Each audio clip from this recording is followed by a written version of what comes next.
Hello everyone, this is not a review video over any problems, but only a grind report because it's way too late today to actually go over any problems. So basically today I did a lot. I actually grinded for 7.5 hours, which is pretty good. I would say on par with my target.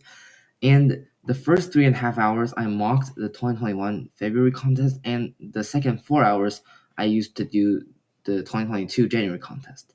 So for the first 3.5 hours, why I only mocked the contest for 3.5 hours is not because I'm so good.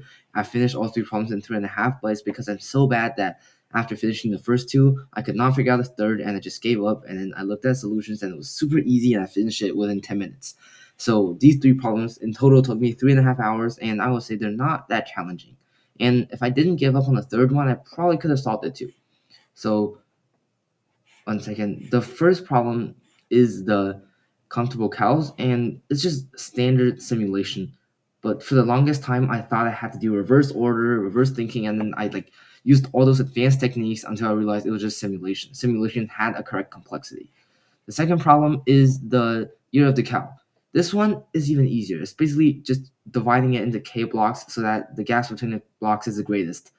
It can't be easier. The code is like less than 20 rows. And the third problem is a little bit more difficult, just green enough, in which you have to, I don't know, I could not figure out this problem. Now, if I think about it, it's actually not that hard, but it's basically finding the number of rectangles you can make out of certain grids, I guess. I don't know. There's not really, this is kind of like an ad hoc problem. Anyways, this is this contest. However, that's not actually the important part about today, because after I finished this contest, I realized it was still early, so I decided to mock a second one, and this contest tortured me. This contest is miserable.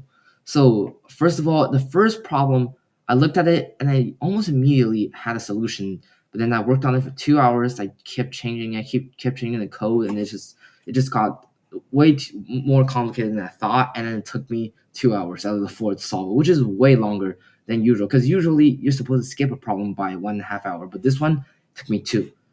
So, well, I mean, I still solved it, and I thought like the second one probably it will be easier, and it was easier. It only took me 1 hour, actually 1 hour and 15 minutes.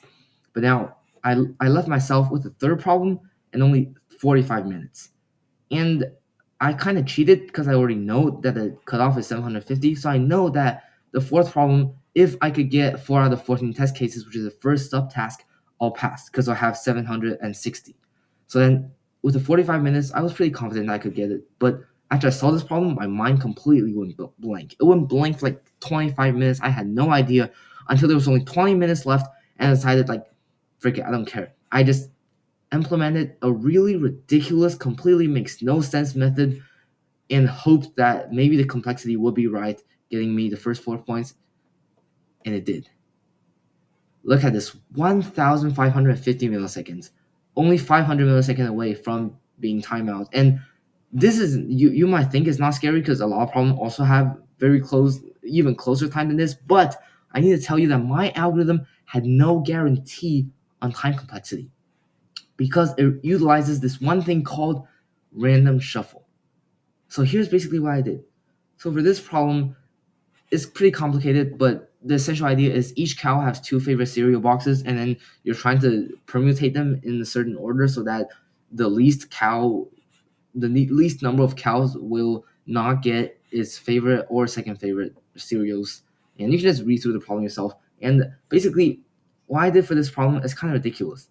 Because first of all, it's pretty easy to find the first part of the answer is how many cows will go empty, how many cows will go hungry, and that's basically just for every connected component, you take the number of cows in this component minus the number of cereals in this component, and that's how many cows in this component that will go hungry. But knowing that's not enough because you need to know a permutation. So basically what I did was, first of all, I used the union find algorithm to find the first part answer, and then I basically just started simulating after a random shuffle. I random shuffle and then simulate the process and find the number of cows that will go empty with this shuffle. And if it is equal to the answer, I output that shuffle. And there is no guarantee to the complexity of this thing because we might shuffle one time and we get it, or we might have to shuffle forever and we just don't get the answer. So there is no guarantees at all. Like this program could run for a year for the data of N and M being like 20, and it could just run in 1 second with NNM being 10 to the fifth. So there is no guarantee in this algorithm, and it still got me 4 test cases. So this was, I would say, a lot luck, but also one more thing that you might find interesting is that I solved this problem, not solved it, but I finished the program and submitted it with 3 minutes left, which is really small amount of time considering the 4 hours, which is 240 minutes that we usually have. 3 out of 240, that's 1/80th of the whole time that I have. That's how long I left myself with after finishing this problem. So yeah, and I guess that's just what you have to do when you don't know what to do, right? Use a completely random algorithm and hope it's right, and it is right. However, even though I did technically pass this contest, I got promoted, but it's 2022, it's 3 years ago, and I only barely got promoted by 10 points and 3 minutes left. That's not enough. That's not enough with only 19 days actually left. Well, I mean, it's 12 o'clock today, so I mean, 14, 20 days, I guess, but that's not enough time until the January contest. So I really need to lock in even more. 7.5 hours is not enough. Maybe I have to get back to the peak of 10.5 a day before Christmas. Anyways, this video is just basically a record of myself that only myself will watch later. I don't hope anybody on YouTube will actually watch this, but okay, thank you for watching. Bye.